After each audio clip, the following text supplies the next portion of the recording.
Ready for this? I'm ready. Are you ready? Nope. Hi, action. You got one of those radio guys going to be in your crew or something? Yeah. Let's go with that. Yeah.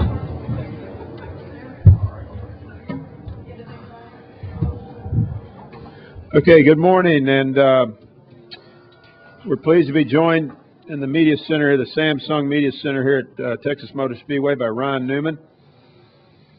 He drives the number 39 U.S. Army Chevrolet for Stewart Haas Racing, currently 6th in points. And Ryan, talk about your outlook racing here tomorrow night under the lights at Texas Motor Speedway. I think for us, it's trying to get adjusted to the different schedule and laying out our tires so that we can be advantageous to taking advantage of the timing of events and qualifying, so that we can have good pit selection and a good starting spot. So I think that kind of has changed everybody's outlook on what to expect, and then the unexpected is the race itself as far as going into the night and this time of year. So we'll just do our thing and rely on our teammates to swap out some information and things like that when it comes to the car. But just in general, look forward to it. It was a good track for us last fall, and we got stuck on the outside on a restart behind, I think Biffle had no third gear, and got shuffled back at the end. But just really enjoying the racetrack here as it's gotten some age on it and widened out, and it's still got the character of the bumps, but at the same time it's really smooth and really fast. I will take questions now for Ryan. If you have one, raise your hand. We'll start right here with Lewis, Krista, and then back over to David, and then Bob. Lewis Frank Reuters. Your last practice starts at 2, ends at 3:30. You're not racing at that time. You're not qualifying at that time. How much do you take away from an afternoon practice session today? I don't know 100% the answer to that, other than the fact that I think it's closer than it was supposed to be, just due to the cloud cover that we have, that I don't think was supposed to come in until a little later, based on the meteorologists. It's going to change the same for everybody as far as what the track does, but just having some variables and some options of what we need to do is make the car loose, make the car tight, is the biggest part of it, so that when the track, if and when the track does change, we're ready for it. Let's go back here to David, then we'll go to Bob, and then to Reed. David Caravella, NASCAR.com. Ryan, some guys yesterday said, the night race issue here maybe isn't that big of a deal because you've finished races here in under dark before. And I mean, is that going to translate at all, or how big of an unknown is this because most of the races now at night, whereas before you just finished?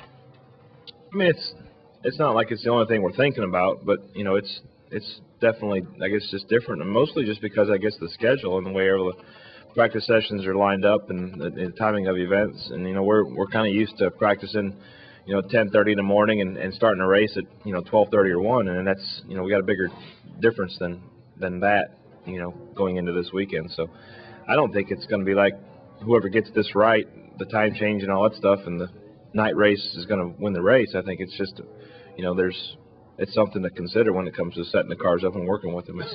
It's not a do or die situation. Let's go with Bob, Reed, and then Claire B. Lang. Bob Parker, Scene Daily. I want to talk about pit road and pit road speeding this week, and I was curious how long it took you to kind of master the art of knowing where to go fast and where not. And is it a fun challenge for a driver, or is it kind of annoying to try to have to figure all this out?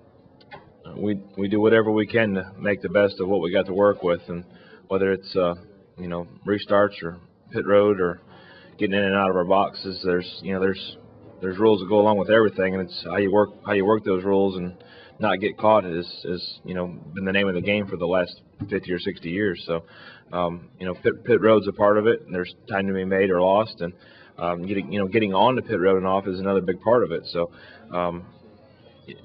I have learned what to do and what not to do. I'm usually more conservative than most, but I feel that I can make more time up, getting on and off pit road than I can on pit road.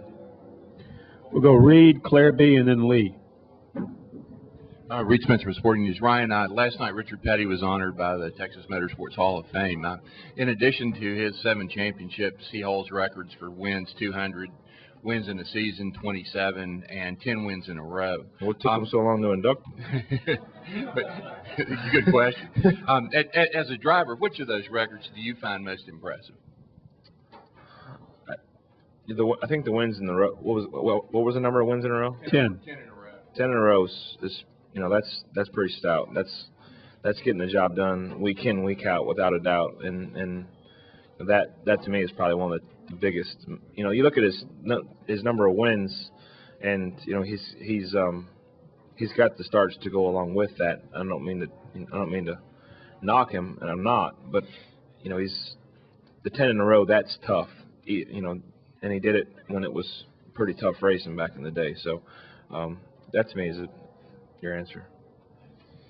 Let's go Claire B., Lee, and then Steve Richards. Claire B., Sirius NASCAR Radio. Can you talk about the bumps and put them in perspective here to bumps at other tracks? Sometimes we talk about it and what you got to navigate, but how would you put these in perspective to maybe bumps elsewhere? There's a different way to characterize bumps versus humps versus dips, and the frequency of the bumps, and how long that patch is, and here it's really just dips from the tunnels. We call them tunnel bumps, but they're really tunnel dips, where the racetrack is settled. It's the center of 1 and 2 where the tunnel is, and just past the center of 3 and 4 it feels like is where the bumps are, and there's a couple of little character bumps, but most of those big bumps that we talk about are those tunnel dips. Let's go with Lee and then Steve Richards. Lee Spencer, Fox Sports. With fuel injection coming into the sport, it'd be really easy just to put traction control on the cars. Can you just give It would be?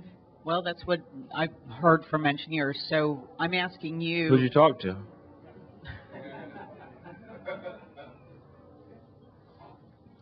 Can I finish my question? Yeah. It'll be short. I have the right to interrupt. Yes, you do. You love this, don't you? You could have not stopped talking. You could have just kept going and just ignored me. That's an option too. I'm not your wife. Yeah. You never made me smile any bigger. Anyway, just, from a driver's perspective, why do we not want to see traction control in NASCAR? It's important that we see the drivers have a big impact on what the fans can attach themselves to. I've always said the more the driver has an impact on the result. I like it to be 50-50, the car and the driver. And you put traction control on, it takes a big part of the driver, like 25% of the driver out of it. And that's not good, I don't think, for the sport. And it gets to the point where the cars are robotic, where it's mostly just, the driver is just pushing the pedal, and all he has to do is steer versus control the pedal. And I'm all for no traction control and keeping it closer to 50-50. Mm-hmm. Let's go Steve Richards. It's going to make for some good radio. You still never answered my question. I thought that was kind of rude. Talladega coming up, it seems like the last couple of years you've either completed all the laps or your car's done, any different this time based on what you saw at Daytona? We're going to see any kind of different racing than Daytona? And we've got a different insurance program now for our race cars when we go to those racetracks. But, I think that we've learned a lot of things from last fall's Talladega that we applied to Daytona, and I think that, a lot of teams have sharpened up their skills when it comes to Daytona for this coming Talladega. So, NASCAR at the same time has kept an eye on what we should be able to do and be capable of when it comes to the way we draft and how things work. And I don't know how all those things are going to work out. A lot of that depends on the ambient temperature of the day, and we could have a 60-degree day or we could have a 90-degree day, and that really changes the effectiveness of what we do. You still expect the 2-car drafts and that sort of thing? I expect it, yeah, unless they say don't expect it. Then we've been down that road before, and I think that they and I feel that the same way, that it's better when we can, as drivers, control ourselves. Any other questions for Ryan? Okay, Ryan, thank you for coming in. Thank you. And good luck this weekend.